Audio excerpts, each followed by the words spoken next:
I want to talk number 3 in the country, UNC, on the road at Florida State. I'm going to say this with my chest. UNC is the best team in the ACC right now. It's not even close. That means, and UNC is used to this, by the way, but that means they're going to get everyone's best shot, right? That means you're going to get everybody's locked in. You are nobody's trap game. You are nobody's game where they're going to overlook you, where they're going to look around you, where it's like, wow, we got a really big game on next Wednesday, so we're not going to be all locked in on this Saturday's game. They're always locked in on your game on Saturday, which can be a little nerve-wracking playing against Florida State. Florida State, quietly, second in the standings in the ACC.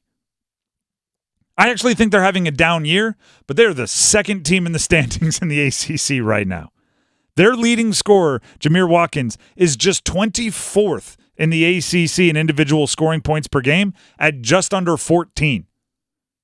Yet somehow they're the 4th highest scoring team in the ACC. What that means is it's not a one guy, it's a bunch of guys. Yeah, it's Leonard Hamilton will run like 11 guys who are all between like 6'7" and 7'1" at you. And every year he loses another one to the draft, and they just have another one. They I don't know. They multiply. They're 4th in the ACC in scoring as a team.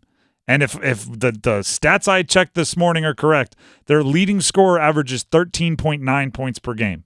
That means this is not a game where you can have any kind of lapse. It's all 5 guys need to defend at all times because they're going to have a bunch of different guys that could take advantage of it. And as Dennis said, they're not afraid to send waves at you, which means you're going to have to run. You're going to have to match their stamina.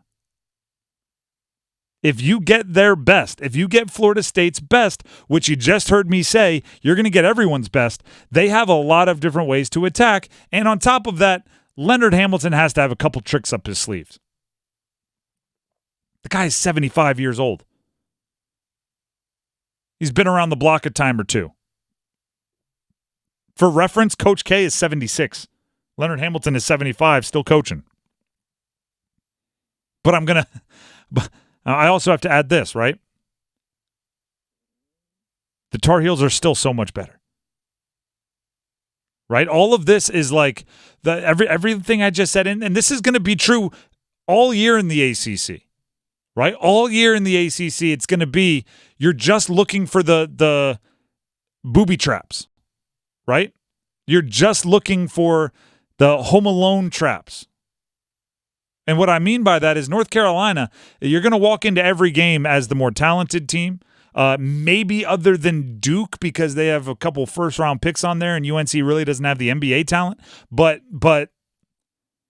as a team, UNC is going to be the better team in just about every matchup, and all you have to do is look for the things that can trip you up. All you can do is try to make sure there's not those the booby traps, the escape doors, the things that teams use to equalize against a better team. Right? It's not like football. I always say weather's the great equalizer in football. Right? If you're the better team, all you do is hope that all your games are not in a monsoon. Because a monsoon, fumbles and slippery and all that kind of stuff can equalize things real fast. It doesn't happen in basketball. So you have to look for the things the other team can do. Maybe Florida State does go, and I'm not saying this is for this year's roster, but maybe they do go 11. Right? They go 11 deep on the bench, and they just try to run you out of the gym because they can't fair fight you. Right? So why not take a chance? They have nothing to lose. They lose to North Carolina. They lost to a team that I started this segment by saying they are by far the best team in the ACC, and Dennis jumped in and by far, right? Like if they lose to UNC, there's no shame in that. If they beat UNC, it could be a season changer for them. They have nothing to lose. That's the booby trap. That's the hey, look out for UNC this year. Expect the unexpected.